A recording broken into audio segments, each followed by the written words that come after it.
കാലവർഷത്തിന്റെ തുടക്കത്തിൽ തന്നെ കല്ലിത്തുള്ളി കട്ടപ്പനയാർ. ശക്തമായ മഴയിൽ കട്ടപ്പനയുടെ വിവിധ പ്രദേശങ്ങളിൽ നിരവധി നാശനഷ്ടം. വിവിധയിടങ്ങളിൽ മരം ഒടിഞ്ഞും കടപുഴകിയും വീണു. വിവിധ ഇടങ്ങളിൽ സംരക്ഷണ ഭിത്തികളും ഇടിഞ്ഞു. ചെറിയ തോതിൽ മണ്ണിടിച്ചിലുകളും റിപ്പോർട്ട് ചെയ്തിട്ടുണ്ട്.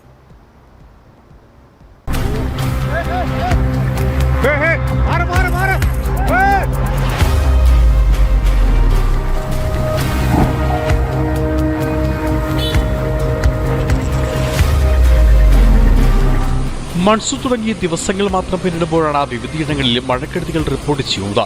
കട്ടപ്പന നഗരസഭയിലും ചുറ്റുപാടും ശക്തമായ മഴയാണ് ഏതാനും ദിവസങ്ങളായി ലഭിച്ചിരുന്നത്. എന്നാൽ തിങ്കളാഴ്ച പുലർച്ചെ മുതൽ അതിശക്തമായ മഴയും ശക്തമായ കാറ്റുമാണ് മേഖലയിൽ അനുഭവപ്പെടുന്നത്. തിങ്കളാഴ്ച പുലർച്ചെയോടെയാണ് കട്ടപ്പനയാറ്റിൽ അതിശക്തമായ ജലമൊഴുക്ക് തുടങ്ങിയത്. മുൻവർഷങ്ങളിലും ഇത്തരത്തിൽ കട്ടപ്പനയാർ കലങ്ങി മറിഞ്ഞൊഴുകിയിരുന്നുവെങ്കിലും മൺസൂണിന്റെ തുടക്കത്തിലെ ഇത് ആദ്യമായിട്ടാണ്. വിവിധ മേഖലകളിൽ കരകവിഞ്ഞാണ് ആർ ഒഴുകുന്നത്. ഇതോടൊപ്പം കട്ടപ്പനയാറ്റിലേക്ക് വന്നുചേരുന്ന വിവിധ കൈത്തോടുകളിലും ജലനിരപ്പ് ഉയർന്നിട്ടുണ്ട്. പലയിടങ്ങളിലും പാലങ്ങളോടൊപ്പം ജലനിരപ്പ് ഉയർന്നു. വിവിധ കൃഷിയിടങ്ങളിലും വെള്ളം കയറി. ശക്തമായ കാറ്റിൽ വിവിധയിടങ്ങളിലാണ് മരങ്ങൾ കടപുഴകി വീഴുകയും മരച്ചിലുകൾ ഒടിഞ്ഞു വീഴുകയും ചെയ്തിരിക്കുന്നത്. അടിമാലിക്കുമള്ളി ദേശീയപാതയിൽ കരിമ്പാനിപ്പടി ബൈപ്പാസ് റോഡിന് സമീപവും ചപ്പാത്തിലും ഭീമൻ മരങ്ങൾ ഒടിഞ്ഞു വീണ ഗതാഗതം തടസ്സപ്പെട്ടു. ഫയർഫോഴ്സ് എത്തിയാണ് ഇവ നീക്കം ചെയ്തത്. ഇതിനോടൊപ്പം ദേശീയപാതയിൽ ഇടുക്കിക്ക് സമീപമുണ്ടായിരിക്കുന്ന വെള്ളക്കെട്ട് അപകടം ക്ഷണിച്ചു വരുത്തുന്നതിന് കാരണമാകുന്നുണ്ട്. ഓടയുടെ അശാസ്ത്രീയമായ നിർമ്മാണം മൂലം വലിയ വെള്ളക്കെട്ടാണ് പാതയിലുണ്ടായിരിക്കുന്നത്. മേട്ടുകുഴിയിലും കടശിക്കടവിലും മരങ്ങൾ വീണ ഗതാഗതം തടസ്സപ്പെട്ടു.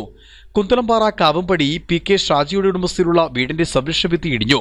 കട്ടപ്പന ചേന്നാറ്റുപേട്ട ജംഗ്ഷനിൽ മുസ്ലിം പള്ളിക്ക് സമീപം ഉച്ചതിരിഞ്ഞ് 2:45 സ്വകാര്യ വസ്ത്രവ്യാപാരശാല പ്രവർത്തിക്കുന്ന കെട്ടിടത്തിന്റെ സംരക്ഷണ ഭിത്തി നിലംപതിച്ചു. കട്ടപ്പന നഗരസഭയിൽ 24 മണിക്കൂർ പ്രവർത്തിക്കുന്ന കൺട്രോൾ റൂം പ്രവർത്തനം ആരംഭിച്ചിട്ടുണ്ട്. വേണ്ട മുൻകരുതൽ ഒരുക്കിയിട്ടുണ്ടെന്ന് നഗരസഭ അധികൃതരും വ്യക്തമാക്കി. നഗരസഭാ അധികൃതർ വളരെ കരുതലോടുകൂടി തന്നെയാണ് കാര്യങ്ങൾ വീക്ഷിക്കുന്നത്. അതിൻ്റെ അടിസ്ഥാനത്തിൽ നമ്മുടെ മുനിസിപ്പാലിറ്റിയിൽ 24 മണിക്കൂറും പ്രവർത്തിക്കുന്ന കൺട്രോൾ റൂം പ്രവർത്തനം ആരംഭിച്ചു കഴിഞ്ഞു. ഇരട്ടിയാർ ഈട്ടിത്തോപ്പിലും വെട്ടിക്കാമറ്റത്തും മരങ്ങൾ കടപുഴകി റോഡിലേക്ക് വീണ ഗതാഗതം തടസ്സപ്പെട്ടു. ഇടിഞ്ഞമലയിൽ വൈദ്യുത പോസ്റ്റ് ഓട്ടോറിക്ഷയുടെ മുകളിലേക്ക് പതിച്ച് അപകടമുണ്ടായി.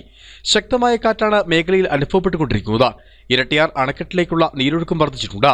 ശക്തമായ കാറ്റ് അനുഭവപ്പെടുന്നതിനാൽ മരച്ചിലകളടക്കം ഒടിഞ്ഞു വീഴുന്ന സാഹചര്യത്തിൽ വൈദ്യുതി തടസ്സവും ഉണ്ടാകുന്നുണ്ട്.